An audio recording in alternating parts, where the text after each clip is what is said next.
ഇന്നലെയും അതിൻ്റെ മുന്നത്തെ ദിവസവും ഇന്ന് രാവിലെ അടക്കം കുറച്ചധികം ആളുകൾ എന്നോട് പേഴ്സണലി റിക്വസ്റ്റ് അല്ല ചെയ്യാൻ പറഞ്ഞുകൊണ്ട് കണ്ടിന്യൂസ്ലി മെസ്സേജ് അയക്കലും കമൻറ്റ് ബോക്സിൽ കമൻറ്റ് ഇടുന്നതുമായിട്ടുള്ളൊരു ടോപ്പിക്കാണ് സന്തോഷ് വർക്കി.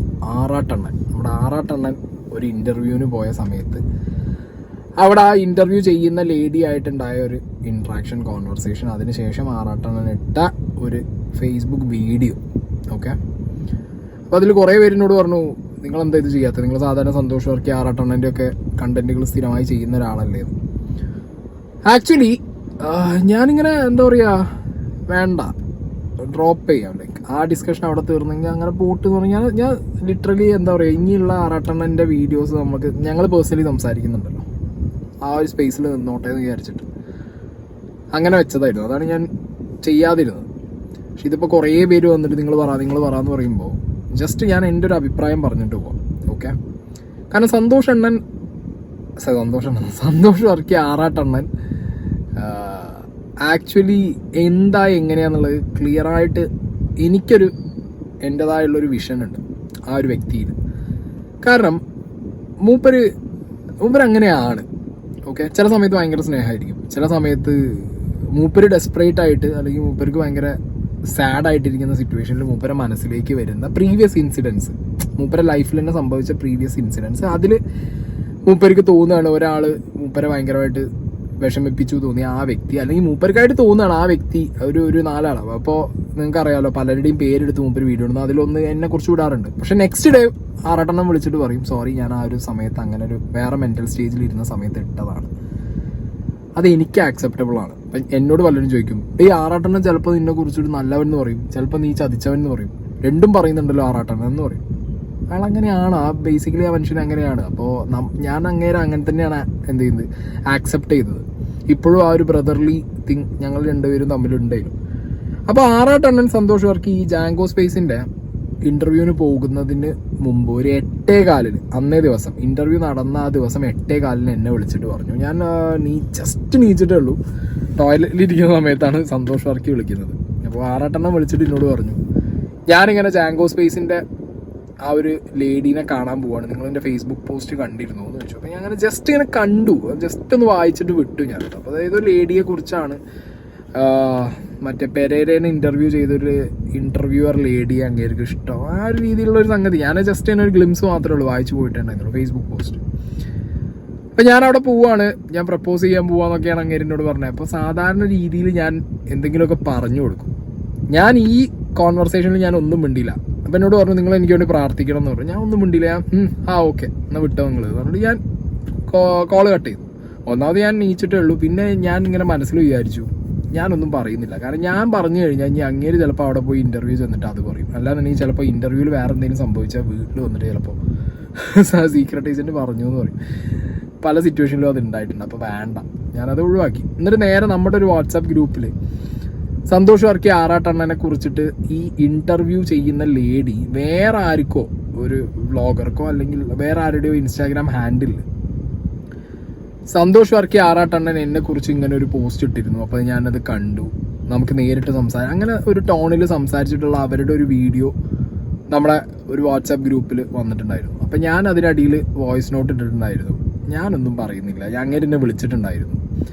സാധാരണ രീതിയിൽ ഇങ്ങനെയൊക്കെ അങ്ങേര് ഇങ്ങനെയാണ്, അത് പലർക്കും മനസ്സിലാവില്ല. അങ്ങേരൻ എന്നോട് പറഞ്ഞിട്ടുണ്ട് അങ്ങേർക്ക് ഒരു ഷോർട്ട് ടൈം മെമ്മറി ഇഷ്യൂസൊക്കെ ഉണ്ട്. അപ്പോൾ ഇങ്ങനത്തെ ഓരോ സാധനത്ത് പോയി പെടും. അതായത് അങ്ങേര് തന്നെ തുടങ്ങും, അങ്ങേര് തന്നെ പോയി നിന്ന് കൊടുക്കും, അങ്ങേര് തന്നെ വന്നിട്ട് കരയും. ആ ഒരു സിറ്റുവേഷൻ അവോയ്ഡ് ചെയ്യുന്നത് ബെറ്ററാന്ന് പറഞ്ഞു കൊടുത്തിട്ടുണ്ട് പല സിറ്റുവേഷനിൽ. പിന്നെ അത് പക്ഷേ പാമ്പ് മാതിരി എനിക്ക് തന്നെ ഇട്ട് കുത്തിയിട്ടുമുണ്ട്. അപ്പോൾ പിന്നെ ഞാൻ ഇല്ല എന്ന് പറഞ്ഞിട്ട് ഞാൻ അതിങ്ങനെ കാഷ്വലായിട്ട് നമ്മളെ ഗ്രൂപ്പിൽ പറഞ്ഞു കുറച്ച് കഴിഞ്ഞപ്പോൾ ആറാട്ടണ്ണൻ്റെ പ്രൊഫൈലിൽ ഇതാ ഈ വീഡിയോ ഒന്ന് കിടക്കുന്നത്. ജാങ്കോ സ്പേസ് എന്ന മീഡിയ ചാനലും അല്ല ആങ്കറും എന്നെ വിളിച്ചിട്ടുണ്ടായിരുന്നു ഇൻ്റർവ്യൂ ആണ്. ഞാൻ ഒരുപാട് ഇൻ്റർവ്യൂ അറ്റൻഡ് ചെയ്തിട്ടുണ്ട്, പക്ഷെ ഇത്രയും ഇൻസൾട്ട് ചെയ്ത ഒരു ഇൻ്റർവ്യൂ വേറെ അറ്റൻഡ് ചെയ്തിട്ടില്ല. നേരത്തെ കഴിഞ്ഞ ഇൻ്റർവ്യൂവിൽ പെരേരെ ഇൻസൾട്ട് ചെയ്തിട്ടുണ്ടായിരുന്നു. ആ ആങ്കറിന് ഞങ്ങളോട് പുച്ഛമാണ്. അതായത് പെരേരെ വിദ്യാഭ്യാസം കുറവാണ്, 12ാം ക്ലാസ് വരെ പഠിച്ചിട്ടുള്ളൂ. സന്തോഷ് പണ്ട് വലിയ വിദ്യാഭ്യാസമുള്ള ആളാണ്. ഇവിടെ വിദ്യാഭ്യാസം കൊണ്ട് മാത്രം എല്ലാം കാര്യമുണ്ടോ. കാമരാജ് പറഞ്ഞ തമിഴ്നാട്ടിലെ പൊളിറ്റീഷ്യനായ ആൾ ഒന്നും പഠിച്ചിട്ടില്ലായിരുന്നു. VS അച്യുതാനന്ദൻ 8ാം ക്ലാസ്സിലേ പഠിച്ചിട്ടുള്ളൂ. ധീരുഭായ് അംബാനി 8ാം ക്ലാസ്സിലേ പഠിച്ചിട്ടുള്ളൂ. എഡിസൺ ഹൈസ്കൂളും കവർ ചെയ്തിട്ടില്ല. വിദ്യാഭ്യാസം നല്ല കാര്യം, അത് പറഞ്ഞ് അപമാനിക്കേണ്ട ആവശ്യമൊന്നുമില്ല. എന്നോട് PhD ചെയ്യാൻ പറഞ്ഞാൽ ഇപ്പോഴും പഠിച്ചുകൊണ്ടിരിക്കുകയല്ല. PhD ആണ് ഏജ് ലിമിറ്റൊന്നും ഇല്ല, അതാദ്യം നിങ്ങൾ മനസ്സിലാക്കുക. PhD ഏത് പ്രായത്തിലും ചെയ്യാം, അപ്പോൾ എവിടെ ഏജ് ലിമിറ്റ് ഇല്ല. PhDക്ക് മുമ്പ് ഞാൻ എന്താ ചെയ്തത് നിങ്ങൾക്ക് അറിയോ? ഇപ്പോഴും പഠിച്ചുകൊണ്ടിരിക്കുകയാണോ? പിന്നെ ആറാട്ടൻ പറഞ്ഞ ഒരു പുച്ഛം, ഞങ്ങളുടെ എത്ര പുച്ഛമാണ്, എന്നോട് വേറെ എത്ര പുച്ഛമാണ് ഞങ്ങൾ വിളിക്കേണ്ടതെന്ന്. നിങ്ങളൊരു മമ്മൂട്ടിയെ മോനെ വിളിക്കാം. നിങ്ങളെ പോലെ തന്നെ ഞാൻ ഈ ഒരു വീഡിയോ കണ്ട സമയത്തിന്റെ മനസ്സിൽ വിചാരിച്ചത്, മറ്റേ കാവടി തുള്ളി പ്രപ്പോസ് ചെയ്യാൻ പോയ മനുഷ്യന് ഇതെന്താ ഇപ്പൊ ഈ ഒരു അവസ്ഥ ഉണ്ടായേ, എന്ത് പറ്റി? അവിടെ പ്രപ്പോസ് ചെയ്യാൻ പോയിട്ട് അത് നടക്കാത്തതുകൊണ്ട് ഇനി അതിന്റെ ഫ്രസ്ട്രേഷൻ ആണോ എന്താണെന്ന് അറിയില്ലല്ലോ. ഞാനത് അവിടെ വിട്ടു, അങ്ങനെ വിളിച്ചില്ല, ട്രൈ ചെയ്തില്ല. ഞാൻ ആ ചാനലുമായിട്ട് ബന്ധപ്പെട്ടപ്പോൾ അവർ പറഞ്ഞു, ചേട്ടാ ഞങ്ങൾ ഒന്നുമില്ല, അവിടെ വന്നു, കാഷ്വൽ ആയിട്ടുള്ളൊരു ഇൻട്രാക്ഷനാണ് ഉണ്ടായത്, അപ്പം ഞങ്ങൾ ആ എപ്പിസോഡ് അപ്പ് ചെയ്യുന്നില്ല എന്ന് വിചാരിച്ചതാണ്.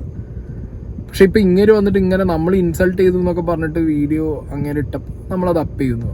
അപ്പം ഞാൻ പറഞ്ഞു ഓക്കെ, എന്നാൽ അത് വന്നിട്ട് ബാക്കി കാണാം. എന്നിട്ട് ഞാൻ സന്തോഷ് വർക്കിനെ വിളിച്ചു നോക്കി, അങ്ങനെ ഫോൺ എടുത്തില്ല. അങ്ങനെയാണ്, അങ്ങനെ ഒരു മൂഡ് ഔട്ട് ആയിട്ടിരിക്കുമ്പോൾ ഫോൺ എടുക്കില്ല. അപ്പം എന്തായാലും ആ ഒരു എപ്പിസോഡ് വന്നു. അപ്പം ഞാൻ അങ്ങനെ കണ്ട് കുറച്ച് കഴിഞ്ഞപ്പോൾ സന്തോഷ് വർക്കി തിരിച്ചു വിളിച്ചു. അതെന്താ പറഞ്ഞതെന്നുള്ളത് ഞാൻ ഈ എപ്പിസോഡ്സിൻ്റെ കാര്യങ്ങൾ, എപ്പിസോഡിൽ കുറച്ച് ഇവർ ഈ ഇട്ട ഇൻ്റർവ്യൂവിൻ്റെ സംഗതിയിൽ കുറച്ച് കാര്യങ്ങൾ എനിക്ക് പറയാനുണ്ട്. തുടക്കത്തിൽ തന്നെ പറയുകയാണ്, ഇത് വിളിച്ചു വരുത്തി ഒരു അപമാനമോ കാര്യങ്ങളോ ഒന്നും അല്ല. ഓൾറെഡി ഞാനിങ്ങനെ ഓൺലൈനിൽ കണ്ടു, അപ്പോൾ അതിൻ്റെ ഒരു ക്ലാരിഫിക്കേഷൻസ് നേരിട്ട് സംസാരിക്കണം എന്ന് എനിക്ക് തോന്നി. അതുകൊണ്ടാണ് ഞാൻ നേരിട്ട് വിളിക്കുന്നത്. ഓക്കെ, ഞാൻ ആദ്യം തന്നെ ഒരു പോസ്റ്റിൽ നിന്ന് തുടങ്ങാം. അത് സന്തോഷ് ചേട്ടൻ്റെ FBയിൽ കഴിഞ്ഞ എനിക്ക് തോന്നുന്നു ഒരു ദിവസം മുമ്പ് വന്നൊരു പോസ്റ്റാണ്. ഞാനതൊന്ന് വായിക്കട്ടെ. I seriously feel crushed towards media Django Space anchor girl who interviewed Alinjos Pereira recently. ആ ഷോ ചെയ്തത് ഞാനാണ്, എന്നെപ്പറ്റി തന്നെയാണല്ലോ ഇത് പറയുന്നത്. Okay, she is intelligent as well as beautiful. I tried to get her phone number but didn't get. If that girl is interested in me, that girl can contact me. From engineer, philosopher, writer, researcher, reviewer, actor, anchor, etc. R. Santosh. ഇത് ചേട്ടൻ്റെ post ആണല്ലോ, ഇത് എന്നെപ്പറ്റി തന്നെയല്ലേ ഇത്? Okay, അതൊന്ന് confirm ചെയ്യണമെന്നുണ്ടായിരുന്നു, എന്നെപ്പറ്റി തന്നെയാണ്. ഓക്കെ, അപ്പോൾ ആ ആങ്കർ തന്നെ, ആങ്കറിനെ കുറിച്ച് ആറാട്ടണ്ണൻ ഫേസ്ബുക്കിൽ ഇട്ട പോസ്റ്റ് വായിച്ച് തുടങ്ങുന്ന ഒരു ഇൻ്റർവ്യൂ ഞാൻ പല ടൈമിലായിട്ട് ആറാട്ടണ്ണൻ ഡിലീറ്റ് ചെയ്ത വീഡിയോ കൊണ്ടുവന്ന് വെച്ച് വീഡിയോ ചെയ്തിട്ടുണ്ട്. ആറാട്ടണ്ണനോട് പേഴ്സണലി വിളിച്ച് പറഞ്ഞിട്ടുണ്ട്. ആറാട്ടണ്ണൻ ഇങ്ങനത്തെ പോസ്റ്റുകൾ ഇടുമ്പോൾ അയാളോട് പറഞ്ഞിട്ടുണ്ട്. അത് സെലിബ്രിറ്റീസിനെ കുറിച്ചിട്ടാണെങ്കിലും, അയാൾ ഇൻട്രാക്ട് ഒരു വൺ ടൈം ഇൻട്രാക്ഷൻ നടത്തിയ ആളെ കുറിച്ചിട്ടാണെങ്കിലും, അല്ലെങ്കിൽ അയാൾക്ക് കാണാത്തതോ അറിയാത്തതോ ആയിട്ടുള്ളൊരു വ്യക്തിയെ കുറിച്ചിട്ടാണെങ്കിലും ഞാൻ പറയാറുണ്ട്. കാരണം ഭയങ്കര ഓക്വേർഡാണ് നിങ്ങൾ ചില കാര്യങ്ങൾ പറയുന്നതും നിങ്ങൾ ചില കാര്യങ്ങൾ എഴുതിയിടുന്നതും. അതെല്ലാവരും എപ്പോഴും ഒരേ സെൻസിൽ എടുത്തു എന്ന് വരില്ല. കാരണം സോഷ്യൽ മീഡിയ ആണ്, രണ്ട് സൈഡും സംസാരിക്കാൻ ആളുകളുണ്ടാവും. ചിലർ പറയും മോശമായിട്ടൊന്നും പറഞ്ഞില്ലല്ലോ, അയാളെ എഴുതിയിട്ടത് എന്ന് പറഞ്ഞാൽ അയാളുടെ താല്പര്യം അയാൾ പ്രകടിപ്പിച്ചു എന്ന് പറയും. ചിലർ പറയും ഇപ്പം ഈ കുട്ടിക്ക് ചിന്തിച്ചത് എങ്ങനെയായിരിക്കും എന്ന് വെച്ച് കഴിഞ്ഞാൽ, സന്തോഷ് വർക്കി ആറാട്ടണ്ണൻ എന്ന് പറഞ്ഞ വ്യക്തിയുടെ ഫേസ്ബുക്ക് പേജിൽ ഇങ്ങനെ പല വീഡിയോസിലും അങ്ങനെ പല സ്ത്രീകളെ കുറിച്ചും അല്ലെങ്കിൽ അങ്ങനെ പലതും പറയാറുണ്ട്. ഇപ്പം റാൻഡമായിട്ട് ഇങ്ങനെ പലതും പറയുന്നതിൻ്റെ ഇടയിൽ എൻ്റെ പേരും വന്നു, എന്നെക്കുറിച്ചും വന്നു, ഇനി നാളെ എന്നോട് ആരെങ്കിലും ചോദിക്കുമോ, ആ ഒരു മെൻറ്റാലിറ്റിയിൽ ഇരുന്നിട്ടാണ് ഈ കുട്ടി സംസാരിക്കുന്നത്. അതെനിക്ക് മനസ്സിലായി. ആറാട്ടണ്ണൻ സന്തോഷ് വർക്കിയാണെന്നുണ്ടെങ്കിൽ ഈ കുട്ടി ഇതൊക്കെ വിളിച്ച് അവിടെ ഇൻ്റർവ്യൂ ഒക്കെ തുടങ്ങിയപ്പോൾ അങ്ങേർക്ക് ഉറപ്പായി ഓക്കെ എന്നാൽ ഇത് ഞാനൊന്ന് പ്രപ്പോസ് ചെയ്തേക്കാന്നുള്ള മൈൻഡ് സെറ്റിൽ അങ്ങേര് ആ മൈൻഡ് സെറ്റിൽ ഇരിക്കുമ്പോഴാണ് ഈ പെൺകുട്ടി തിരിച്ച് അങ്ങോട്ട് കൊടുക്കാൻ തുടങ്ങിയെന്ന് പറഞ്ഞാൽ ആ കുട്ടി ഇരിക്കുന്ന സീറ്റിൽ ആ കുട്ടിയുടെ മൈൻഡിൽ എന്താണെന്നുള്ളത് കുട്ടി ഇവിടെ ആ ലേഡി പറയുന്നുണ്ട്. അത് നോക്കാം. നമുക്കൊരാളോട് ഇഷ്ടം തോന്നുവാണെങ്കിൽ ആ വ്യക്തിയാണ് ആദ്യം അറിയേണ്ടത്. ഇപ്പൊ ചേട്ടനൊരു പെൺകുട്ടിയോട് ഇഷ്ടം തോന്നുവാണെങ്കിൽ ആ പെൺകുട്ടിയാണ് ആദ്യം അറിയേണ്ടത്. പക്ഷെ അതിനു മുമ്പ് അതൊരു ഞാൻ പറഞ്ഞോട്ടെ, പബ്ലിക്കലി റിവീൽ ചെയ്യാന്ന് പറയുമ്പോൾ അത് ഒട്ടും ശരിയല്ല എന്നാണ് ഞാൻ വിശ്വസിക്കുന്നത്. ഇഷ്ടമാണെന്ന് പറഞ്ഞാൽ മോശം കാര്യമാണോ? ഇഷ്ടമാണെന്ന് പറഞ്ഞാൽ മോശം കാര്യമല്ല. പക്ഷെ ആ പെൺകുട്ടി താല്പര്യം ഉണ്ടോ ഇല്ലയോ എന്നറിയാതെ പബ്ലിക്കലി ഇത് കൊണ്ട് ഇടുന്നത് എത്രത്തോളം ശരിയാണ്? ഞാൻ ഒരുപാട് ഇതിൽ ശ്രമിച്ചു നോക്കി, പലരോടും വിളിച്ചു ചോദിച്ചു, നമ്പർ കിട്ടിയില്ല. ഒന്ന് വൃത്തിയിലാവുന്നപ്പോൾ ഞാൻ എഴുതിയതാ. അപ്പോൾ ഇങ്ങനെ ചേട്ടൻ ഇങ്ങനെ ഒരു പോസ്റ്റ് ഇട്ടു, കാരണം എൻ്റെ നമ്പർ കിട്ടിയില്ല. അപ്പോൾ അതിൻ്റെ അടിസ്ഥാനത്തിൽ ചേട്ടൻ ഒരു പബ്ലിക്കലി ഇങ്ങനെ ഒരു പോസ്റ്റ് ഇട്ടു. മോശമായിട്ടൊന്നും പറഞ്ഞിട്ടില്ല. മോശമായിട്ടൊന്നും പറഞ്ഞത് ഞാൻ പറഞ്ഞില്ല. പക്ഷേ അങ്ങനെ ഒരു പോസ്റ്റ് ഇടുന്നത് ശരിയാണെന്നാണോ ചേട്ടൻ വിശ്വസിക്കുന്നത്? എനിക്ക് വേറെ നിവൃത്തിയില്ല. വേറെ നിവൃത്തിയില്ല. അത് നിങ്ങൾ ഹേർട്ട് ആയിട്ടുണ്ടെങ്കിൽ ഞാൻ സോറി പറയണം. ഇങ്ങനെ ഞാൻ എഴുതിയത് നിങ്ങൾക്ക് വല്ല രീതിയിൽ എഫക്റ്റ് ആയിട്ടുണ്ടോ? എന്തെങ്കിലും രീതിയിൽ ഹേർട്ട് ആവുമോ, എന്തെങ്കിലും ഇമേജ് പ്രോബ്ലം എന്തെങ്കിലും വന്നിട്ടുണ്ടോ? തീർച്ചയായിട്ടും. ബിക്കോസ് ഒന്ന് ആലോചിച്ച് നോക്കൂ. കാരണം സ്നേഹ റജി എന്നൊരു ഐഡന്റിറ്റി ഉള്ളൊരു വ്യക്തിയാണ് ഞാൻ. ആ ഐഡന്റിറ്റിയിൽ 1% ഒരു വ്യത്യാസം ഇപ്പോൾ സംഭവിച്ചിട്ടുണ്ട്. കാരണം എന്നെ ഒരു ഇന്നലെ മുതൽ കാണുന്ന ആളുകൾ എങ്ങനെയായിരിക്കും ചിന്തിച്ചിട്ടുണ്ടാവുക, അല്ലെങ്കിൽ 1% അവിടെ ഒരു വ്യത്യാസം വന്നു കാണും. സ്നേഹ റജി എന്നുള്ളൊരു ഐഡന്റിറ്റിയിൽ മാറ്റം വന്നിട്ടുണ്ടാകും. കാരണം സന്തോഷ് വർക്കി പ്രപ്പോസ് ചെയ്ത പെൺകുട്ടിയാണ് ആ പോകുന്നതെന്ന് ഇനി എന്നെ കാണുമ്പോൾ ആളുകൾ സംസാരിക്കും. അപ്പോൾ എൻ്റെ ഐഡന്റിറ്റിയിൽ അങ്ങനെ ഒരു വ്യത്യാസം വരുത്തിയത് ശരിയാണെന്നാണ് ചേട്ടൻ്റെ അഭിപ്രായം? സന്തോഷ് വർക്കി അത്ര മോശക്കാരനാണോ? മോശക്കാരനാണെന്നല്ല ഞാൻ പറയുന്നത്. കാരണം സ്നേഹ റജി എന്നുള്ള വ്യക്തിയുടെ ഐഡന്റിറ്റിയിൽ ഒരാൾ ഇഷ്ടപ്പെടുന്നത് മോശമല്ല, പക്ഷെ അത് ഞാൻ അറിയുന്നതിന് മുമ്പേ പബ്ലിക്കലി ഇങ്ങനെ റിവീൽ ചെയ്തു. അപ്പൊ ഞാൻ ചോദിക്കുന്നത് എന്റെ ഐഡന്റിറ്റിയിൽ ചേഞ്ച് കൊണ്ടുവരുന്നത് ശരിയാണോ തെറ്റാണോ സന്തോഷ് വർക്കി? ഇതൊന്നും ഞാൻ മനഃപൂർവ്വം ചെയ്തല്ല. ഏതെങ്കിലും രീതിയിൽ എഫക്റ്റഡ് ആണെങ്കിൽ സോറി പറയാം. ഫസ്റ്റ് തിങ് ആറാട്ടണ്ണൻ സോറി ചോദിക്കുന്നുണ്ട്. അത് റിയലി ഗുഡ്, അപ്രീഷിയേറ്റ് ചെയ്യണം. കാരണം അങ്ങനെ സോറി ചോദിച്ചു. അവിടെ 1 വട്ടമല്ല 2 വട്ടമല്ല 3 വട്ടമല്ല 4 വട്ടം അങ്ങനെ സോറി ചോദിക്കുന്നുണ്ട്. That's really good. അപ്പോൾ ഈ സോറി ആക്സെപ്റ്റ് ചെയ്യണോ വേണ്ടെന്നുള്ളത് അപ് ടു ദാറ്റ് ലേഡി. ആ ലേഡി എന്താ പറയുന്നതെന്ന് വെച്ച് കഴിഞ്ഞാൽ സന്തോഷ് അണ്ണൻ സന്തോഷ് വർക്കി ആറാട്ടണ്ണൻ്റെ പേജിൽ ഇങ്ങനൊരു പോസ്റ്റ് വന്നത് കൊണ്ട്, അത് അവരെ കുറിച്ചുള്ള ഒരു പോസ്റ്റ് വന്നതുകൊണ്ട് അവർക്ക് ഉണ്ടായ ഒരു, എനിക്ക് തോന്നുന്നു അവർക്കൊരു ഇൻസൾട്ടായിട്ട് അത് തോന്നിയെന്ന് എനിക്ക് പേഴ്സണലി ഫീൽ ആവും. പക്ഷെ ആ ഇട്ട പോസ്റ്റിൽ എവിടെയും ഇപ്പം ഈ പറഞ്ഞ പോലെ ഒരു ഇൻസൾട്ടിങ് വേർഡോ ടേമോ കാര്യങ്ങളോ ആ കൈൻഡ് ഓഫ് ഫോർമാറ്റിലോ അല്ല ആ പോസ്റ്റ് സന്തോഷ് വർക്കി ഇട്ടിട്ടുള്ളത്. പക്ഷെ ഈ പെൺകുട്ടിക്ക് അതൊരു ഇൻസൾട്ടായിട്ട് തോന്നി എന്നുള്ളതാണ് എനിക്ക് പേഴ്സണലി അവരുടെ ഒരു വേ ഓഫ് പ്രസൻറ്റേഷൻ എന്ന് മനസ്സിലായത്. അത് ആറാട്ടണ്ണൻ ചോദിക്കുന്നുണ്ട് ഞാൻ അത്ര മോശക്കാരനാണോ എന്നുള്ളത്. അത് ആക്ച്വലി ആറാട്ടണ്ണൻ്റെ പ്രീവിയസ് ഡൂയിങ് ആണ്. ഇയാൾ ഇതിനു മുമ്പ് സന്തോഷ് വർക്കി ആറാട്ടണ്ണൻ ഇതിനു മുമ്പ് ചെയ്തു വെച്ച വീഡിയോയും പറഞ്ഞ കാര്യങ്ങളും അതങ്ങനെ നിൽക്കുന്നത് കൊണ്ടാണ് മേ ബി ഈ പെൺകുട്ടിക്ക് ഇതൊരു ഇൻസൾട്ടഡ് ആയിട്ടുള്ളൊരു ഫീലിംഗ് വന്നത്. കാരണം ഇതിനു മുമ്പും പല സ്ത്രീകളെ കുറിച്ചും പല ആക്ട്രസിനെ കുറിച്ചിട്ടും ഒക്കെ ഇങ്ങനെ വന്നിട്ട് ഇങ്ങനെ പറയും. അതിപ്പോൾ അങ്ങേരെ മനസ്സ് തോന്നിയത് അങ്ങേര് പറയുന്നുണ്ട്. അത് ഇല്ല, അത് വേണ്ടെന്ന് ഞാൻ പറയുന്നില്ല. പക്ഷെ ചില സമയത്തുള്ള പ്രസൻറ്റേഷൻ, ചില സമയത്തുള്ള സംസാരം, ചില സമയത്തുള്ള വാക്കുകൾ, ചില സമയത്തുള്ള എഴുത്തുകളിലൊക്കെ അത് കാണുന്നത് നമുക്ക് തന്നെ ഫീലിംഗ് ആവും. പക്ഷേ ഇയാൾ എന്തോന്നറിയാം ഇതിപ്പോൾ അവരെ കുറിച്ച് അങ്ങനെ പറയുന്നത്. പലതും സന്തോഷ് വർക്കി ആറാട്ടണ്ണൻ എന്ന് പറഞ്ഞ വ്യക്തി നേരിട്ട് കണ്ടതോ കേട്ടതോ കാര്യങ്ങളായിരിക്കില്ല. വേറെ ആരെങ്കിലും അവരെക്കുറിച്ച് ഇയാളോട് വന്ന് പറഞ്ഞ് അത് വേറെ ആരെങ്കിലും മറ്റേയാളോട് പറഞ്ഞ കാര്യങ്ങളൊക്കെ ആയിരിക്കും. വിത്തൗട്ട് സീറോ ഗ്രൗണ്ടിൽ നിന്നിട്ടാണെങ്കിൽ സംസാരിക്കുക. അപ്പം അങ്ങനത്തെ വിഷയങ്ങൾ പറഞ്ഞുകൊണ്ടിരിക്കുന്ന ഒരു വ്യക്തി എന്നെ വന്ന് പ്രപ്പോസ് ചെയ്തു എന്ന് പുറം ലോകത്ത് ബാക്കിയുള്ളവർ നോക്കുമ്പോൾ എൻ്റെ ഐഡൻറ്റിറ്റിയിൽ ഒരു ചേഞ്ച് വന്നല്ലോ എന്നായിരിക്കും മേ ബി അതാണ് ആ കുട്ടി പ്രസൻറ്റ് ചെയ്യുന്നത്. ഓക്കെ, ആ കുട്ടിയുടെ ഭാഗത്തു നിന്ന് നോക്കുന്ന സമയത്ത് അവർക്ക് അങ്ങനെ തിങ്ക് ചെയ്യാം. പക്ഷേ അതങ്ങനെ തിങ്ക് ചെയ്തിട്ടുണ്ടെങ്കിൽ അവർക്ക് പോയിട്ട് കേസ് കൊടുക്കാം. ഇല്ലാന്നുണ്ടെങ്കിൽ അവർക്ക് കൊണ്ടുപോയിട്ട് എന്ത് ചെയ്യാം, നേരിട്ട് അല്ലെങ്കിൽ കാണുന്ന സമയത്ത് സംസാരിക്കാം. പക്ഷെ ഇവിടെ വിളിച്ച് ഇൻ്റർവ്യൂവിൽ വന്ന സമയത്ത് അവരെ ഭാഗം പ്രസൻറ്റ് ചെയ്യുമ്പോൾ ഇങ്ങനെ സോറിയും പറഞ്ഞ് ആ ഒരു ടൈമിൽ അവരവരെ കാര്യം പ്രസൻറ്റ് ചെയ്യണം. ആ ലേഡി പ്രസൻറ്റ് ചെയ്യണം, ഇല്ലയെന്ന് പറയുന്നില്ല. പക്ഷെ അത് കൺവിൻസിങ് ആയിട്ട് പ്രസൻറ്റ് ചെയ്യാൻ പറ്റണം ആറാട്ടണ്ണൻ്റെ മുന്നിൽ, ആറാട്ടണ്ണൻ്റെ അടുത്ത്. കാരണം ആറാട്ടണ്ണന് ഇങ്ങനത്തെ ഒരു സിറ്റുവേഷൻ ലൈഫിൽ വേണ്ടിയത്. ഞാൻ സത്യം പറയുമ്പോൾ ഇങ്ങേർക്ക് ഇങ്ങനെ സിറ്റുവേഷൻ വേണം. അങ്ങേര് ഇൻസൾട്ടഡ് ആവണം ശരി. കാരണം എന്താ പറയുക, എന്നാലും ഇങ്ങേർക്ക് ലൈഫിൽ ഇത് മനസ്സിലാവുള്ളൂ. നമ്മൾ എത്ര പറഞ്ഞു കൊടുത്താലും ഇങ്ങേർക്ക് ഇത് മനസ്സിലാവില്ല. സീരിയസ് ആയിട്ട് ഇങ്ങേർക്ക് മനസ്സിലാവില്ല. കാരണം ഞാൻ കുറേ പറഞ്ഞു കൊടുത്തിട്ടുണ്ട് ഈ മനുഷ്യനോട്. ഇതിന് മുമ്പ് ഞാൻ വീഡിയോ ചെയ്തപ്പോഴൊക്കെ ഞാൻ കൺവേ ചെയ്യാൻ ശ്രമിച്ചത് അതാണ്. വീഡിയോയിലൂടെ ആണെങ്കിലും പേഴ്സണൽ ടോക്കിലൂടെ ആണെങ്കിലും എൻ്റെ പൊന്നെണ്ണ എന്തിനെണ്ണ യൂക്ക് വാങ്ങാൻ പോയി നിന്ന് കൊടുക്കുന്നു, ഇരുന്ന് കൊടുക്കുന്നു, അല്ലെങ്കിൽ ഒരാളെ നിങ്ങൾ എന്തിനാണ് അങ്ങനെ, എന്താ ആവശ്യം നിങ്ങൾക്ക് അതിനുള്ള? കാരണം നിങ്ങൾ you are much better person. ഇങ്ങേര് ഫിലോസഫി സംസാരിക്കുമ്പോഴും അല്ലെങ്കിൽ ക്വാണ്ടം ഫിസിക്സ് സംസാരിക്കുമ്പോഴൊക്കെ he's a much different person. പക്ഷേ എവിടെയോ ഇങ്ങേരെ മനസ്സിനകത്ത് ഇങ്ങേർക്ക് അറ്റൻഷൻ വേണം, സെലിബ്രിറ്റി സ്റ്റാറ്റസ് വേണം, എപ്പോഴും സോഷ്യൽ മീഡിയയിൽ നിറഞ്ഞു നിൽക്കണം, എല്ലാവരും ഇങ്ങേരെ അടുത്ത് മൈക്കായിട്ട് വരണം. അതുകൊണ്ടാണ് ഇടയ്ക്ക് ഈ പറഞ്ഞ പോലെ പെരേരനെ കുറിച്ച് പറയും, ഇടയ്ക്ക് എന്നെ കുറിച്ച് പറയും, ഇടയ്ക്ക് ബാലേനെ കുറിച്ച് പറയും, ഇടയ്ക്ക് ചേത്താനെ കുറിച്ച് പറയും. ഇങ്ങനെയൊക്കെ പറയാൻ കാരണം എന്ന് പറഞ്ഞാൽ അങ്ങേർക്ക് തന്നെ സെൽഫായിട്ട് തോന്നുകയാണ് എനിക്ക് കുറച്ച് സോഷ്യൽ മീഡിയ അറ്റൻഷൻ കുറഞ്ഞു. അപ്പം അങ്ങേര് വേറെ പല സെക്സിൻ്റെ ടോപ്പിക്ക്, കമ്പി ടോപ്പിക്ക് എന്നൊക്കെ പറഞ്ഞ് അങ്ങേര് വരും. ഓക്കെ, അതാണ് ഈ സന്തോഷ് വർക്കി എന്ന് പറഞ്ഞ മനുഷ്യൻ ശരിക്കും കൺട്രോൾ ചെയ്യേണ്ടത്. അൺഫോർച്ചുനേറ്റ്ലി അങ്ങേരെ കൊണ്ട് അത് കൺട്രോൾ ചെയ്യാൻ പറ്റൂല. അപ്പം ഇങ്ങനത്തെ സിറ്റുവേഷൻ, ഈ ഒരു സിറ്റുവേഷൻ അങ്ങേർക്ക് വേണ്ടിയിരുന്നു. ഇനി ഇതിന്ന് അങ്ങേര് ഇത് പഠിച്ചാൽ അങ്ങേര് രക്ഷപ്പെട്ടു. ഇല്ലാത്ത പക്ഷം അങ്ങേർക്ക് ഇപ്പോൾ ഈ ലേഡി കേസ് കൊടുക്കാനോ കാര്യം ഇവർ ഇൻ്റർവ്യൂവിന് വിളിച്ച് ഇരുത്തി സംസാരിക്കുകയാണ് ചെയ്ത്. ചിലർ നേരിട്ട് കൊണ്ടുപോയി കേസ് കൊടുക്കും. എന്ത് ചെയ്യാൻ പറ്റും ഇങ്ങേർക്ക്? അപ്പം നിങ്ങൾ വിചാരിക്കും ഇത് ഈ ഒരു ഇൻ്റർവ്യൂവിന് വിളിച്ചപ്പോൾ പോകുന്നത് ഇതിൻ്റെ ബാക്കിൽ അങ്ങനെയല്ല. ഈ നമ്പർ കിട്ടാൻ വേണ്ടി ഇങ്ങനെ കുറേ ആളെടുത്ത് ശ്രമിച്ചിട്ടുണ്ട്, ഈ ലേഡിയിലേക്ക് എത്താൻ കുറേ ശ്രമിച്ചിട്ടുണ്ട്. That everything is a kind of stalking. Okay, അപ്പോൾ അവർക്ക് അതിൻ്റെ ഒരു ഫീലിംഗ് ആ ലേഡിക്ക് ഉണ്ട്, ഡെഫിനറ്റ്ലി അവർക്ക് ഉണ്ടാവും. അത് ഞാൻ റെസ്പെക്ട് ചെയ്യുന്നു.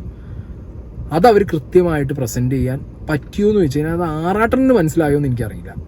നമുക്ക് കാണുന്ന പ്രേക്ഷകർക്ക് അത് കൃത്യമായിട്ട് മനസ്സിലാവുന്നുണ്ട്. അവരത് പ്രസൻറ്റ് ചെയ്തു.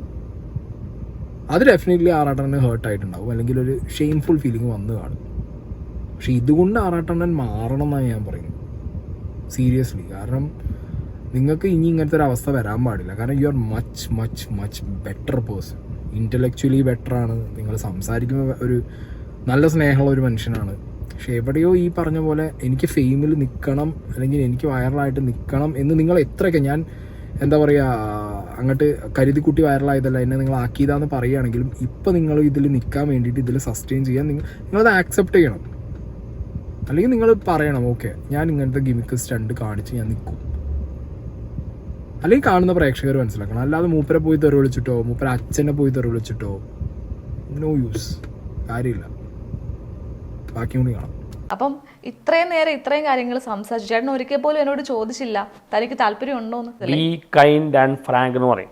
ബി കൈൻഡ് ആൻഡ് ഫ്രാങ്ക് എന്ന് പറയുന്നത് എന്താണ്? Be kind and Frank. നമ്മൾ ചിലപ്പോൾ ഫ്രാങ്ക് ആകുമ്പോൾ മറ്റൊരു ഹേർട്ട് ആവും.